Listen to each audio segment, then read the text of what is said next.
Conversing is produced and distributed in partnership with Comet Magazine and Fuller Seminary.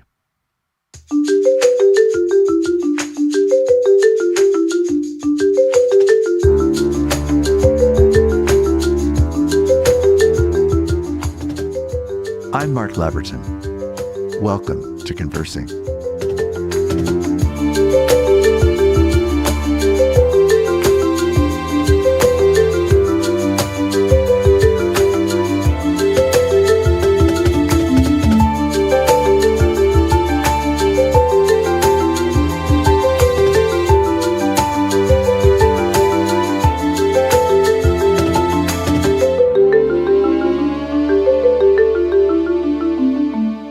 I'm very excited to welcome back to Conversing today Dr. Ben Houltberg. Ben is a person who has been working in theology and psychology, but principally psychology as his academic discipline, and it's taken him to various universities, including Purdue University in Fort Wayne, Fuller's School of Psychology, and at the University of Southern California, where he still has an appointment as the Associate Professor of Research.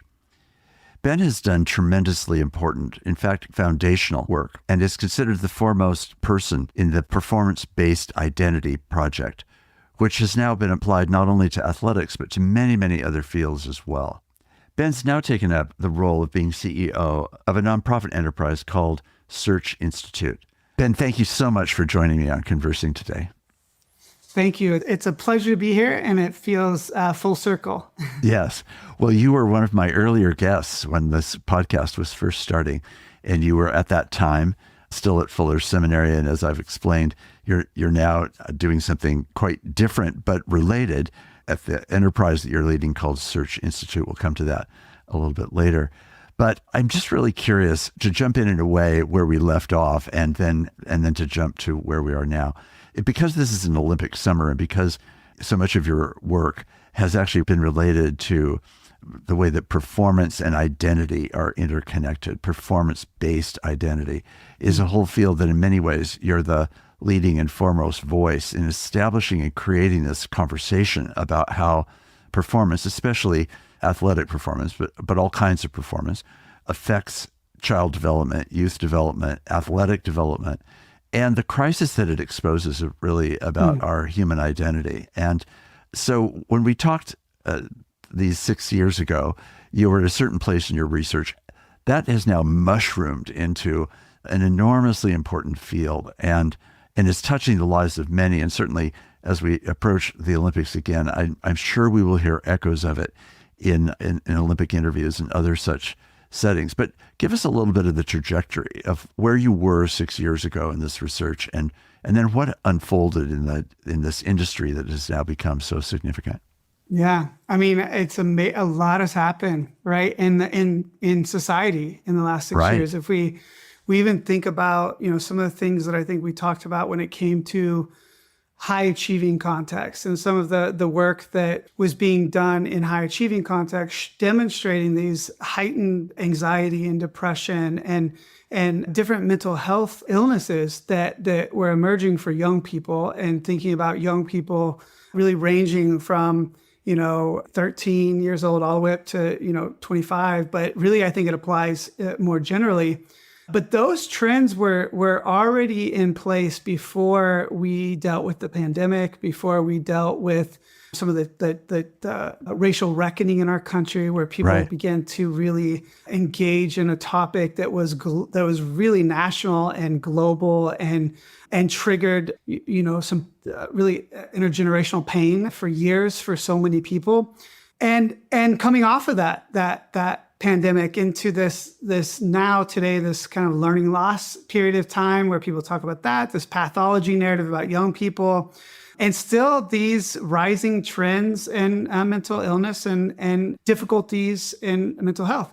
And the reason why I say that is because I think at the time there was this sense of purpose around how do we begin to create spaces and places for people to thrive in all aspects of their life, and recognizing that when we do thrive or when we pursue excellence, that it doesn't have to come at the cost of our emotional and relational health, which was in some ways fairly novel at the times, especially in athletics and sports, to really study something like a sense of purpose within elite athletics. It wasn't being done.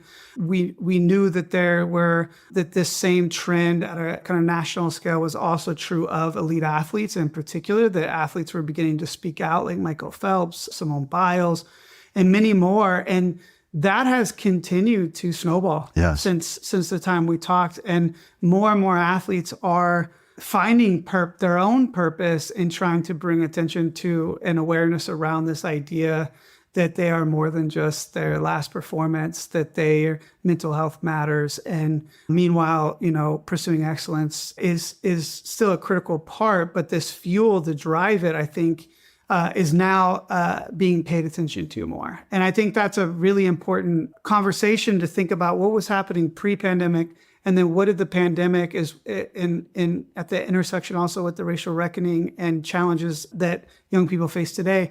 How did those start to come together to exacerbate this idea that achievement and pursuing high performance comes at a cost when we are not being motivated by something bigger than just trying to prove our worth and our value as human beings? And so that has, I think the context has shifted, but also as I begin to work in different contexts more than just sports, in the business context and in startups and the classroom at my time at USC, of really working with undergraduates and feeling that express need and the weight that they're carrying to do more, to perform more, to stick out, to really define themselves by what they achieve, and with the heightened kind of social comparisons that come through social media and other places. Yes. So for me, that has only reinforced the importance of the message. And I think it's one thing to start getting people to see high performance and achievement in a different light. It's another thing for them to start living in the habits every day that really are transformative towards how they see themselves and how they interact in the world. And so I'm excited the conversation is happening more and more. I've seen it across different disciplines, across different contexts.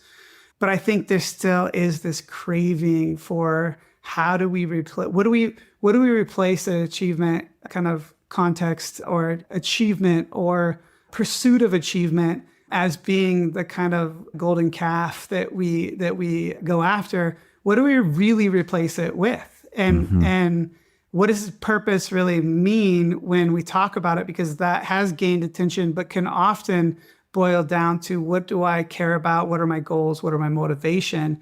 And that's not quite it either, right? Because it has to go beyond that self. It has to, and I think that's where I'm feeling a lot of sense of urgency now, is just when we talk about transformational change, we're talking about identity. We're talking about a understanding not only of who we are, but how we can make the world better, and living in that in the day-to-day, because the cognitive understanding of that is not enough for transformation either. And so a lot of my time now is spent in that, helping to translate things into the day-to-day habits that can lead to transformation. Wow. It's so urgently on the horizon. I think of several nodes, partly still related to athletics, but athletics as a symbol as well as a thing in itself. So I think, for example, of the really quite stunning moment when Simone Biles, for example, stepped down and took a break. We all thought probably, maybe it was the end of her career. And then she does whatever work she needs to do. And out of that comes not just the return to the sport, but the dominant return to the sport, it would seem. And in the process, she goes through something that she describes as deeply transformative work. And other athletes have testified to the same thing. I think of other athletes, for example, tennis stars, who have had the same sense of individual performance. It is interesting that most of the people that at least one hears about are people who are performing in individual sports as opposed to team sports, where the burden, the proof in the pudding, the success or failure in the achievement is all resting on that one person's own body and being, right? And these are the examples that in part you're thinking about. Absolutely. Absolutely. I mean, if you think about the natural trajectory of an elite athlete, it is towards a performance-based identity. The pieces, our culture, the messages, everything around us celebrates high, achievement and performance, and as it should, as an expression of hard work and as an expression of all of these amazing things. But it can be very easy to start internalizing that and making that a part. And this is where that performance-based identity, where your worth and your value starts to be formed around how you perform, what you achieve. And it is a little bit of it becomes almost a glass shelter for you, right? Where you begin to form this around you because it's motivating you and it's pushing you. But it can be one moment away or one crack away from disaster. And so, you might keep putting these burdens or this weight continued on that glass, and it keeps building. And maybe it works for the time you're a junior or a junior athlete and you're competing at a high school level, and you rise to that collegiate level and you start to perform there. But eventually, as you add that weight on a glass shelter, it's going to shatter. And I think this is something that even at the time 6 years ago, I think I even said I would bet my career on this idea that a performance-based identity is not sustainable, and that when we form our identity around purpose and meaning, that it will always lead to better performance, whether it's today, tomorrow, and the future. Yes. I believe that even more strongly today after working with many, many more athletes at the collegiate level, professional level, as well as other leaders and people in the field. And I think this is where the deep work often has to happen, and why pain or that breaking point or whatever that life event, and sometimes it's life outside of sport or outside of the achievement, that is coming together at this intersection that creates the break. And when that break happens, there becomes an opportunity and a beauty and a identity that's formed around something that ultimately is very vulnerable, even when it presents as not, to reshape it, rebuild it with something stronger, with a foundation that you can learn from, and that takes you to the depths of who you are, and understanding the reality of what really is important to me. What is it that I value? What are those things that are lasting? And how am I going to create life and a daily experience that really allows me to engage fully in those things that maybe for a long time I thought I had to put those things off because I was too hard work. I had to keep pushing for that goal. I had to keep pursuing that excellence. And the pain was actually part of that motivator that kept me going. But when it shatters, it becomes an opportunity. It becomes an opportunity, and there can be a beauty in brokenness, because then we have to start to lean into that pain or chase that pain and say, well, what is it that I can learn from this, and how can I transform from this in a way that truly creates a better version of myself and a better approach to how I pursue excellence in my life. And so, multiple studies later too, where I think that was the early part of studying this idea, even though conceptually I had really worked on it and thought about it for a long time, that pattern just kept emerging in all the data points, whether it was in youth sports and training for a marathon, or whether it was in elite athletes, or whether it was in different large organizations and their staff employees that we gathered data on too, with thousands and thousands of people working in these large Fortune 500 companies. The profile emerges that it is in some ways a human condition, that performance-based identity can really trap us into an approach to life, an approach to relationships, an approach to competition that is undermining us and will eventually lead to a shattered sense of self. Ben, this always just opens up a million questions that would make me want to talk to you for hours and hours. So let me just jump into what you've just been sharing. let's try to maybe go for a number of questions that you might give answers to. So one of them has to do with the difference between simply being an actor in the world and being a performer in the world. Are those the same thing, or are they different? Does the use of performance name an additional layer of reality or a different kind of reality than just simply saying we're actors in the world where our actions we hope will matter? What happens in the slide between action and performance? Yeah, I think that's a really good question. And I will answer it kind of really from I would say discipline answer, as far as like kind of a development answer, is like being an actor in the world of knowing that you are perceiving the world in your own way. You know that you can have an influence on the world, and you know that we start to create, especially in adolescent time, this ideal of who we want to be in the world. And we often are influenced by how we think other people think we are. And I think that is a developmental a developmental process for everybody, and it is a really key element. I think the reason why I think there's overlap with performance and the thinking about that the world is a stage and we are all on it and we all are performing in some way and acting in a way.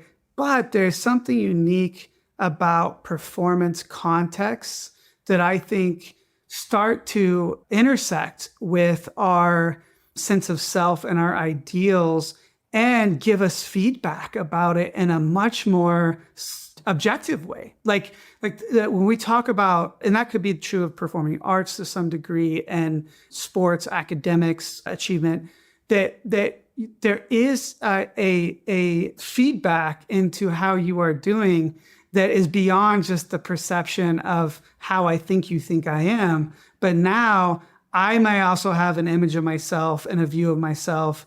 And when I step on that line in performance or in sport, now there's a sense that, well, soon I will find out if that's who I am. Soon I will find out when the push comes to shove, or when pain starts to exist.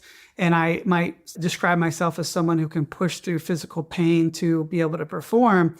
You have to demonstrate that. And there's a demonstrated, usually towards some sort of objective number or rating or whatever it is that is the scale in which you are getting feedback.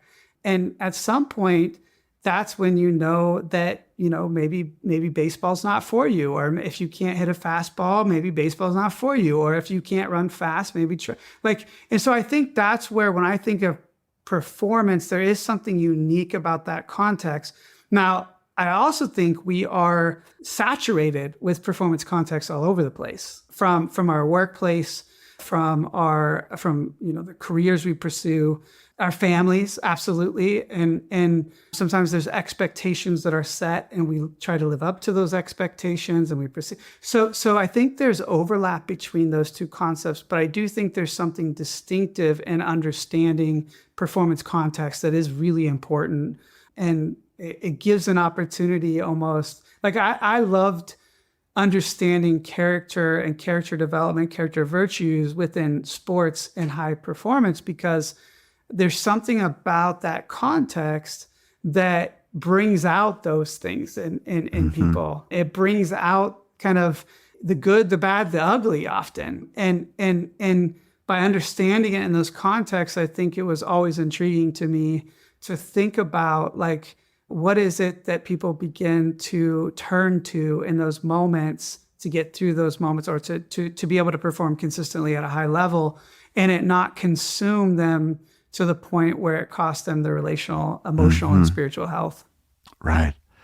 So the difference in part then is that in performance, we're really talking about a particular set of social constructs, which set up rules, boundaries, and outcomes, which a person submits to by saying, I love the sport, or I love this activity, or this is my job, or whatever it might be that actually puts them in that circumstance.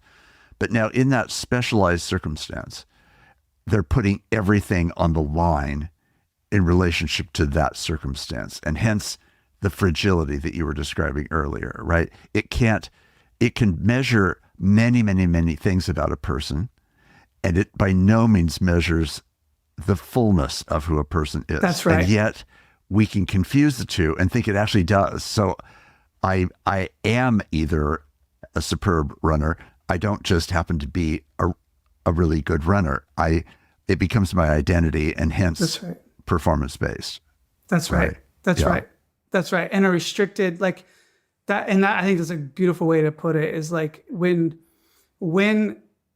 someone identifies who they are and all of their being in the world and how they interact with others around, and really constricted to this performance context, there's a lot of danger in that, because it is fickle, and there are things that are beyond the control of the actor that happen in the performance context often, and that sets them up for really this kind of crisis of who I am, when eventually and always performance may fail.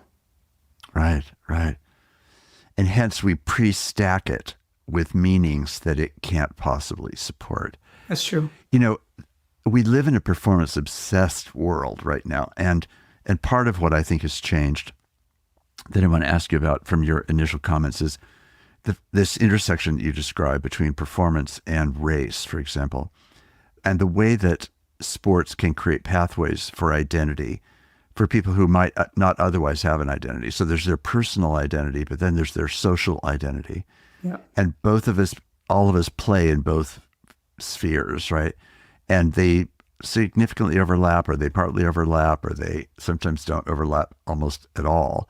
But when that happens, and when there's been exclusion around, you can't be accepted in some social terms, but in this window, let's call it sports, you can find a social acceptance, entree, approval, achievement, performance that suddenly gives you an identity.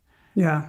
Then it's really understandable why people would stack it so heavily, because it literally is a way through what might otherwise feel like an impossible set of circumstances. Absolutely. I mean, I think,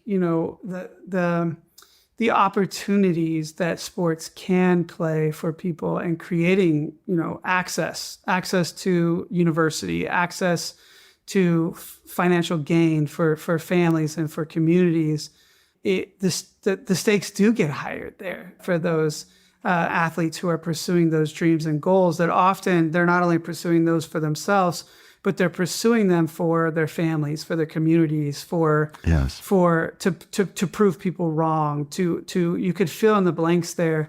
And I think the challenge that we have as a society that can feel as if we're making progress when we see progress of people accepting people who have been pushed to the margins in any way, that are accepted in these performance contexts conditionally because of something they can do on the field or on the court or whatever. I also think that reveals the embedded inequities that still exist in humanity, of like the acceptance is conditional upon what you can do for me. Mm-hmm. And once you can't do that for me, the acceptance is relinquished or removed. And to me, that is part of the facade that can happen when it's not the deep transformational relational work. And I think the power of sports and even performance and in many contexts, when we are laboring together and working together and in the trenches together, there's a relational connection at a human level that begins to transcend and begins to create a model for what could be when it comes to equity, and thinking about really not judging people by performance or by the color of their skin or by these things, but truly at that human connection level, right, where you discover commonality. And I think that is a really amazing gift that I got from sports, and that many get from sports, is is because it built long-lasting relationships and connections that make me better as a human being, and that I treasure and that I hold on to. And so I think there's a lot of potential. There's a lot of athletes who use their platform to speak out on inequities, and they speak out on issues that are so critical to speak out on. But our conditional acceptance based on performance is one that sets up, that reveals, I think, the challenges we still have to overcome as a society when we talk about structural, institutional inequities that still exist. One of the things that you often hear talked about is the impact of a really profound coach, right? Mm-hmm. Somebody who has had that sort of transformative impact because they, got the team to perform well and did all the really hard work of the disciplines and teaching and coaching that needs to happen to develop the capacity to do the sport, let's say. But that's not what people are really fundamentally talking about when they get that glow in their eyes, quite literally, like they've sort of fallen in love with their coach. And what they have fallen in love with is a person who has loved them. Yep. So that there is this bond of connectedness that's far deeper than even a successful performance, let alone perhaps a less successful performance. And the same thing happens between teammates in a different way because it's a peer-to-peer thing. But all of that is part of this quality, as you're saying, of human connectivity and communion, really, with one another, which is so powerful. And in most of the elite, even the elite groups, when it comes to special ops or like that really have to come together as a unit to overcome something. And we know this from, lots of different research, from even looking at brain research to psychophysiology research to other research, that we deal with pain better. We're able to manage pain better. We overcome things when we feel connected to people around us. It is a performance issue. Relational connection is a performance enhancer, and I think you do see that in a healthy coach athlete relationship. You see that kind of connectivity where they are bringing the best out in you, but you know that their support of you and their love for you is not conditional upon how you perform, but they're in it with you in a lot of ways. I think of my coach, Coach Alec Musakuma from Zambia, who not only brought his whole self in this relational connection during my college years at a time where I really needed that mentor, that coach, that connection, to overcome the challenges of performance-based identity and dealing with the stress of performance. But he brought a new way of thinking. He brought an approach that wasn't Western. He brought a collectivist idea to a culture that is used to individualism.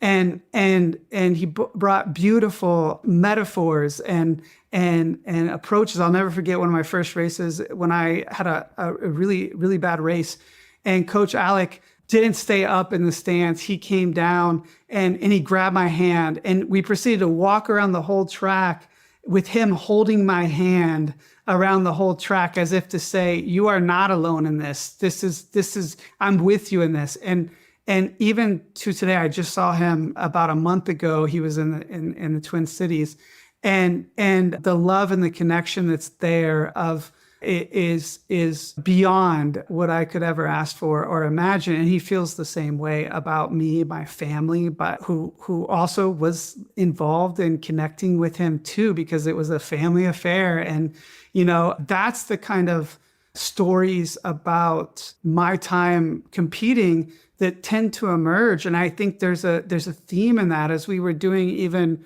interviews with a lot of elite athletes and having them retrospectively remembering these moments of when they've achieved what they wanted to achieve. Most of the time they're recalling and talking about the people around them and the celebration with. I mean, the most beautiful thing in the world is to see, I think of track and field for Olympics, an Olympic athlete finish, and they're looking in that stands for that person.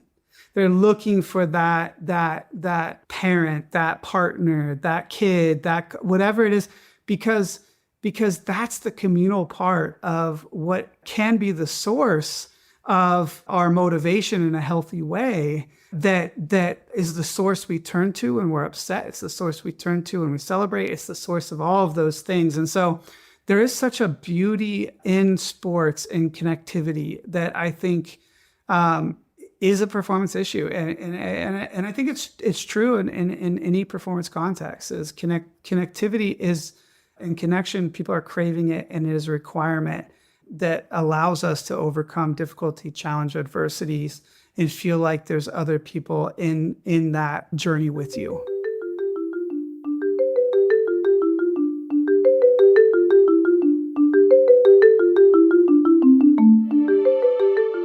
I'm Mark Labberton. Thanks for listening with me.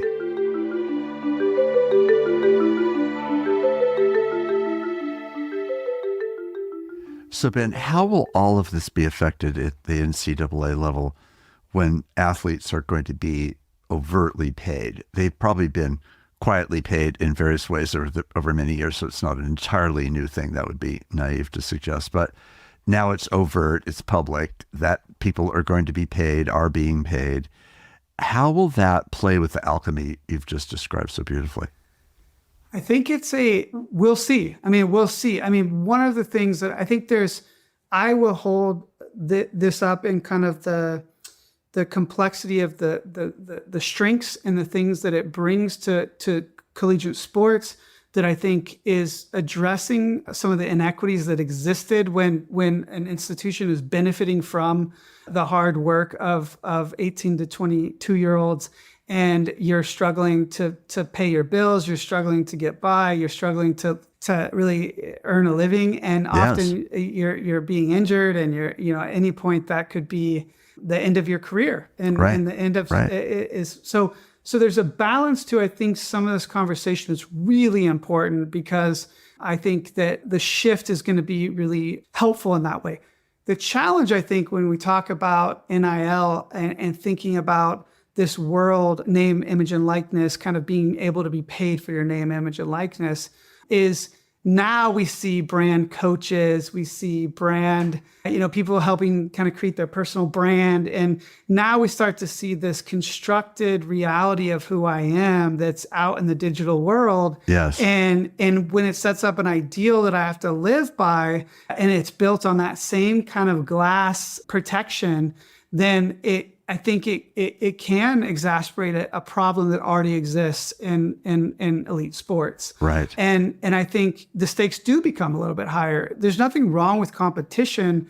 I think competing against each other, competing can bring out the best in people. But when that is the only drive that we have, and the comparison is the other person and not the mastery of the sport or being the best version I can possibly be, there can be consequences to that as well. And so the stakes can get a little bit higher now, earlier, for the collegiate athletes in that way. So I think it's going to be interesting to see what happens over the next several years in the space of these powerhouse kind of colleges that, are competing at this high level. And so, I would say it's mixed. And again, it's kind of a microcosm for some of the bigger challenges, or it reveals some of the bigger challenges within our society too, in a very unique way within sports.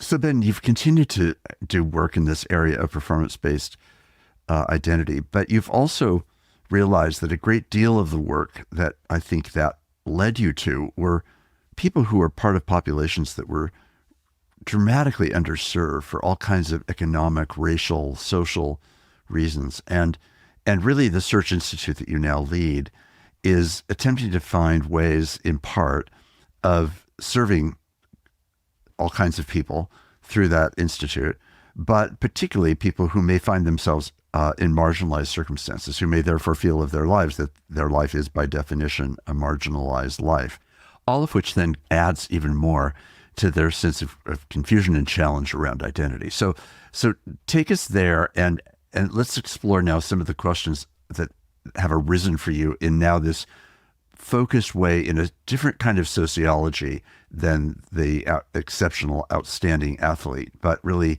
people who are facing the challenges of identity in many, many other ways. Yeah. I mean, one of the most, I think, meaningful things in my life, and has historically been true from starting out as a practitioner in the field, is working with young people and seeing the spark, this underlying passion and something that moves them, and the potentiality that's in every young person, that they have something to offer the world right now. Right. That there is, it's a beautiful thing when you see sparks of young people start to align with opportunity and access to resources and relationships, right? And there's so many young people who do not have that they don't have those conditions in their life that really interact with that spark in a way that puts them on that trajectory of thriving. And so for me, this is one of it's the biggest tragedy as well, is when you see the spark and you know it's there, and it's never allowed to realize, or it's cut short for some traumatic reason, or because the system snuffs it out, and so for me, there was a part of like, I really feel compelled and passionate about helping people be the best version of who they can be and perform at their best. But I also have this heart that kept coming back to youth development, that was really, how do you create this for all youth? That if we believe that every single young person deserves the opportunity to be seen, heard, valued, and safe. Like, as a society, that should be a universal truth, that every young person in this world feels those things. Right.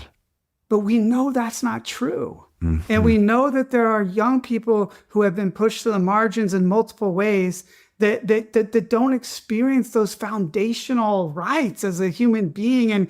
And then we know that when those things are there, when young people feel seen, heard, valued, and safe, you start to see the expression of that spark. But that's not enough either. And relationships are really absolutely critical to helping young people develop that and to see those emerge. And it's bi-directional, that, the adults in their lives and the people in their lives are also benefiting from that relationship. But it's also not sufficient, because we also have to think about access, and we have to think about what are those resources and opportunities that are being afforded in a way that really allows a young person to thrive. And so at Search, that's been a big focus for us in our DNA and in our heritage of believing that young people are not defined by their risks, by their failures, by their even inequities in their lives, that there's potentiality that's there, that when it's aligned with opportunity and access, and when barriers are removed and there's an active movement towards removing barriers, that young people thrive, that they can live in that moment. And so for me, there was two things that really compelled me into this space. One was that personal purpose and passion and belief, and the desire to want to do work on the ground and really impact young people's lives in this way. And also the systems, the adults, the practitioners, the heroes of the story, that the coaches, that the people that are on the ground every day that walk alongside young people deserve world-class resources, research, and solutions or ways to be supported to really do their jobs well, because there are some many all-star practitioners out there and people doing this work every day. They are the heroes of the story, not the researchers, not the kind of, not Search Institute, but how do we walk alongside and provide those types of resources every day to those teachers, to those coaches? So when a young person wakes up in the morning and they get out of bed, they walk into a space where they are seen, where they are heard, where they're safe, where they're valued. And then they walk to that bus stop and they get on that bus and they are seen again, and they are heard, and they are valued, and they feel that and they sense that. And then they walk into that school building or that out of school time space and they feel that seen, heard, valued, and it's starting to bring out the potential in them. And I think that's where I get excited because ultimately I always say no one person can be all things to all kids at all times, but as a community we can. And I think that's where the collective action started to be something I started to really want to move into, along with still doing some work in the performance space as well. But ultimately, there's a lot of connection points between those two worlds. Yeah. So Ben, for you, the performance-based identity and the work of the Search Institute is really tied together with some pretty profound DNA of a life of faith, a life of integration, a life that approaches things in a holistic way, that is comprehensive in all of life's dimensions. Talk to us about that and how that journey continues as you continue to move both from in the performance-based space, but also now in this new space where you're really primarily serving populations that are under-resourced for whatever sets of collective reasons. How does that faith inform and motivate what you're doing? Yeah, I think for me, the divine love and my Christian faith of the idea of unconditional love, of like that is the foundation, the basis that I think is radically different and is one that I often have to grapple with, and it is a foundation for my identity and who I am and how I move and work in this world. And I think that is the kind of through line when I think about not only being unconditionally loved and understanding that my worth and value is not based in performance that I can achieve on my own, and this dependence on a God who loves me beyond that and who draws me to really want to reflect that in the world. I think that's been a really important piece for me. But the performance-based identity work that I've had to continue to go through, because I think that's an important piece, is like we're always on that continuum to some degree, I think.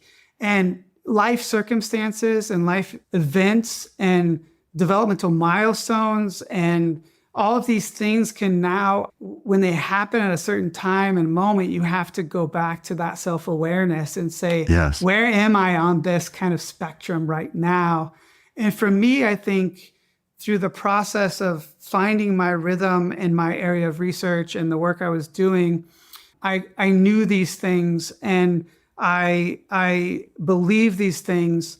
But I also think it was, is when I think it was right when I first had my first son, who's 9 now, but now I have a second son who's 6 now.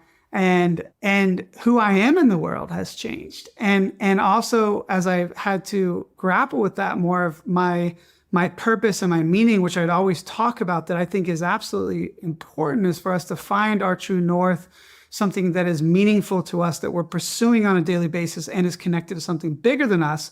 I think that still is a part of who I am. But lately I've had to also shift to saying not just what's my purpose and what am I pursuing, but also what does the world need from me right now?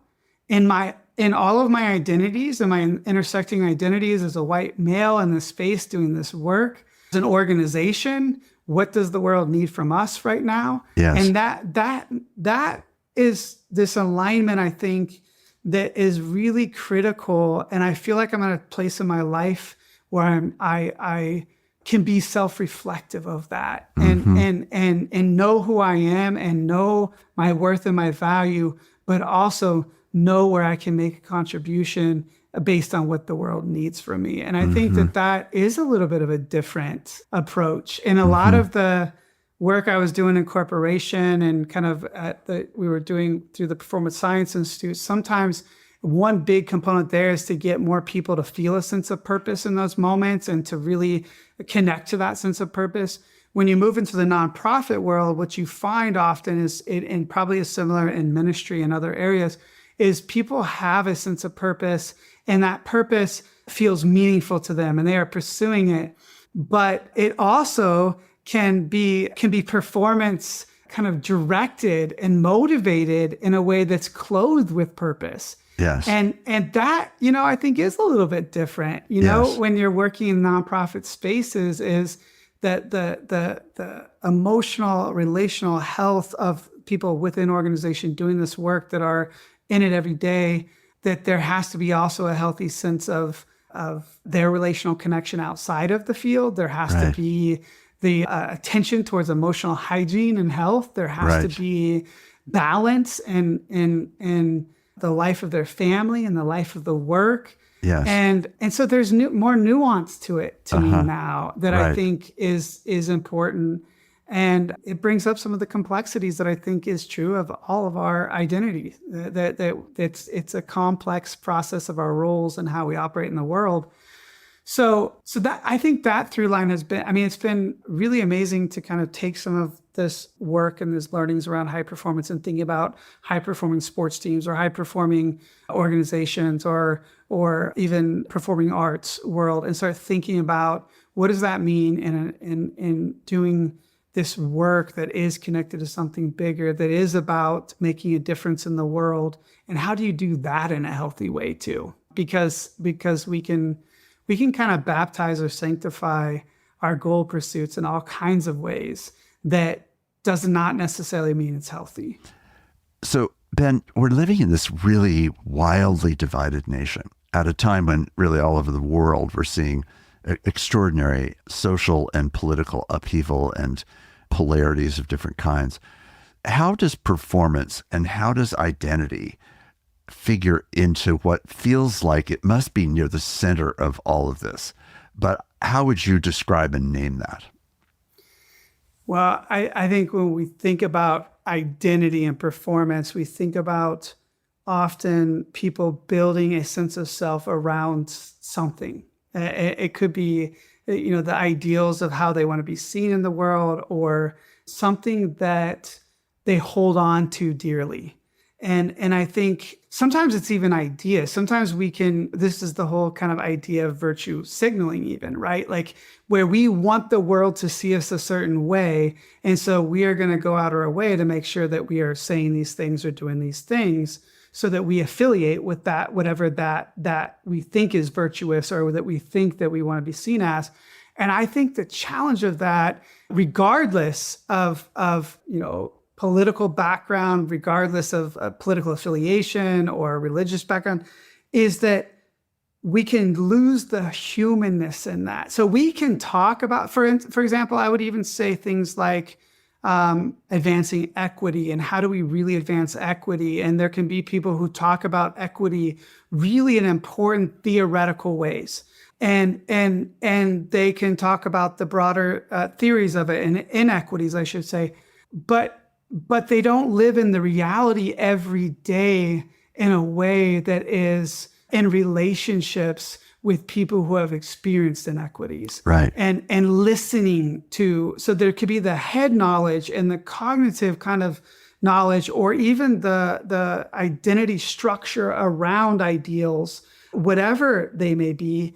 And then there's the lived in the day-to-day life with people from different backgrounds and experiences, and having a place of cultural humility to listen and understand and to feel and to be with, that can be lost. Yes. Because we can put things out into the digital universe in a way that's so detached from the people and the day-to-day experience. And so for me, I think when we talk about transformation of identity and we talk about really living in this purpose-based identity, it's the meeting of not only the ideal or the connection, just the ideal, but it's in the day-to-day life experience and habits and the ways that we interact with people and are using that.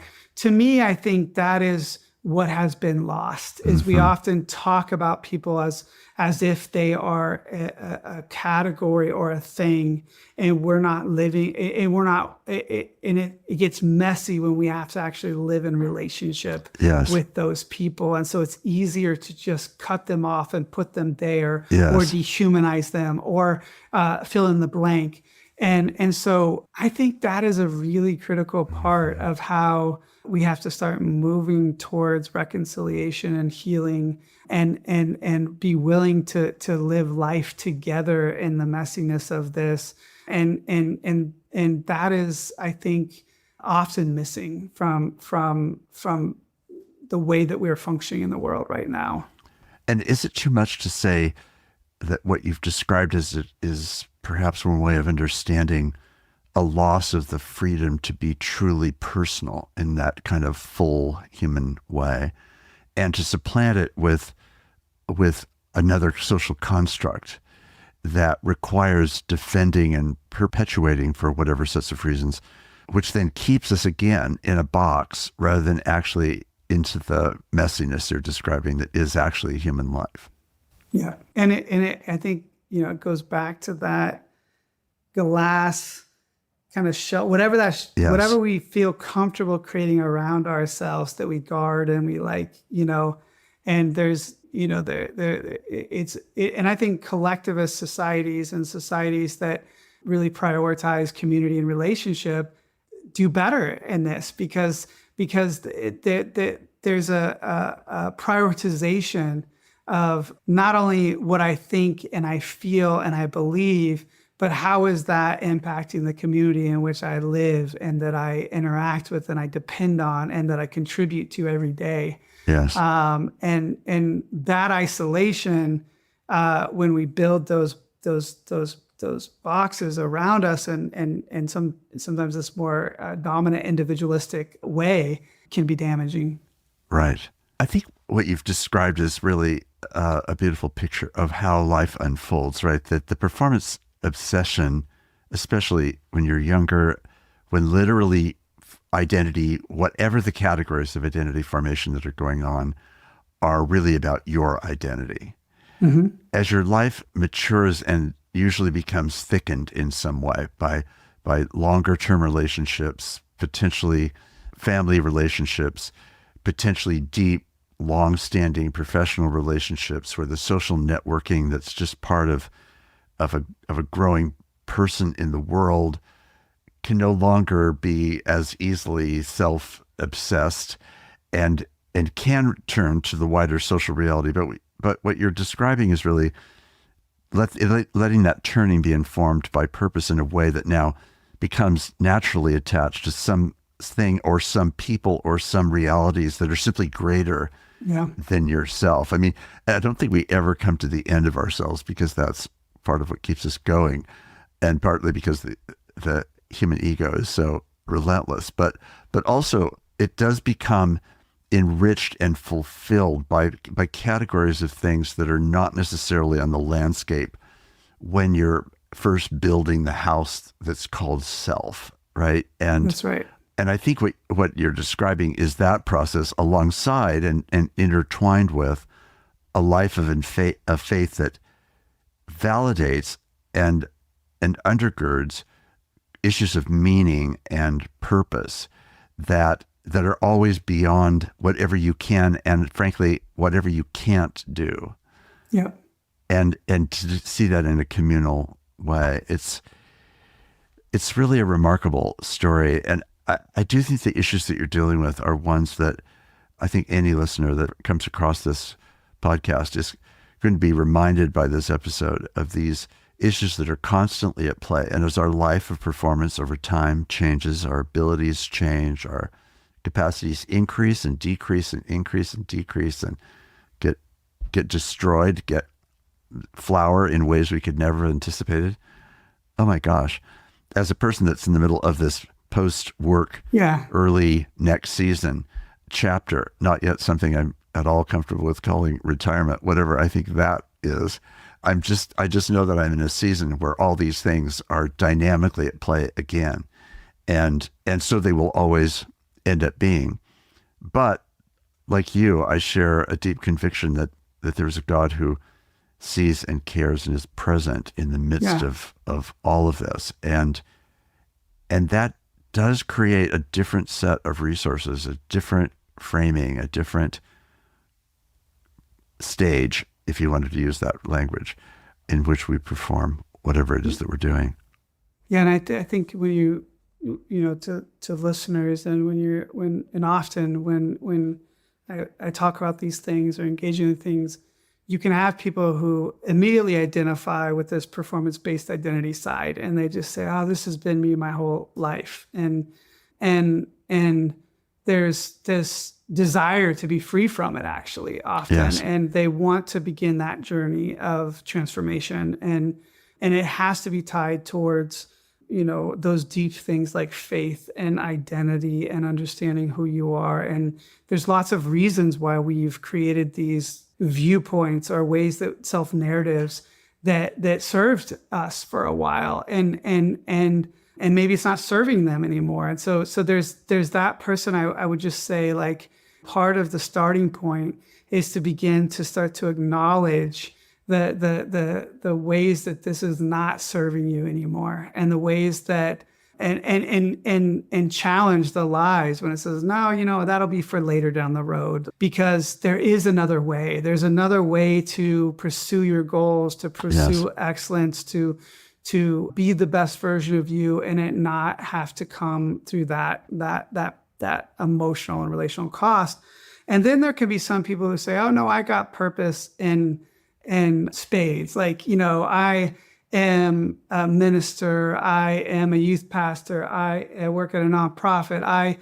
And I would just challenge people to start to also think about, is that purpose, what underlines even that purpose at times of, like, because if purpose isn't requiring you to do deep identity work, then we're not talking about purpose-based identity. We might have a sense of purpose in life and may have multiple kind of senses of purpose, but if it's also creating challenges, this pursuit of the purpose is impacting your relationship with your kids or with family members or partners, or you have to start asking some of those questions too. Is like, is there some identity work that I need to do here, and start to unpack maybe what has that been serving me in a way towards that really is disguised as purpose, but is performance oriented, is really driven by performance.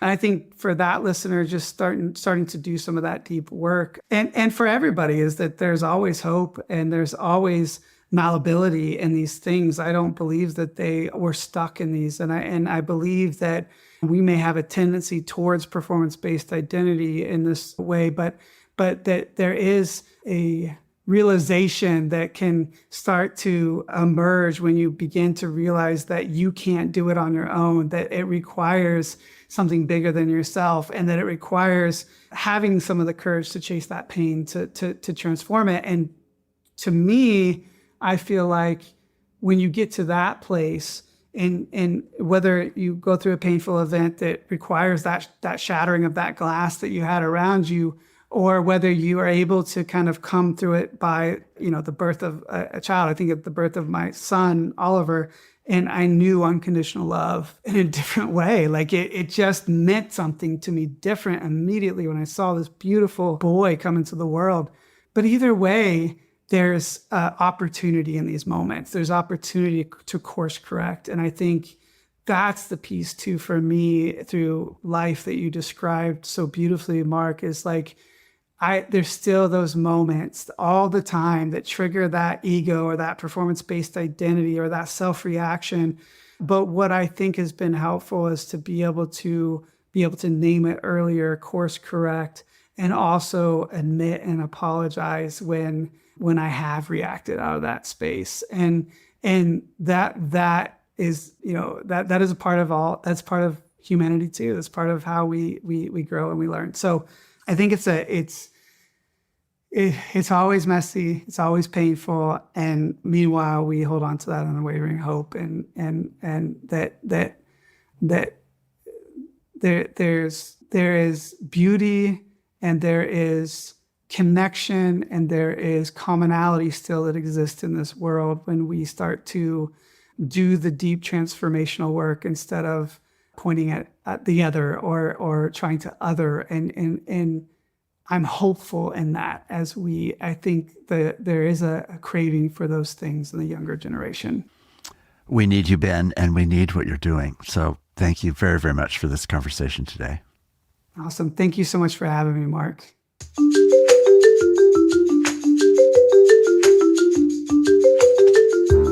Conversing is produced and distributed in partnership with Comment Magazine and Fuller Seminary. Peter Labberton is our engineer and editor. Evan Rosa is our producer. For more information about Comment Magazine, visit comment.org, where you can subscribe, read the current magazine issue, and browse their archive. Fuller Seminary is an evangelical, multi-denominational graduate institution committed to providing indispensable formational education for diverse Christian leaders everywhere. For information, visit fuller.edu. I'm your host, Mark Labberton. Thanks for listening with me.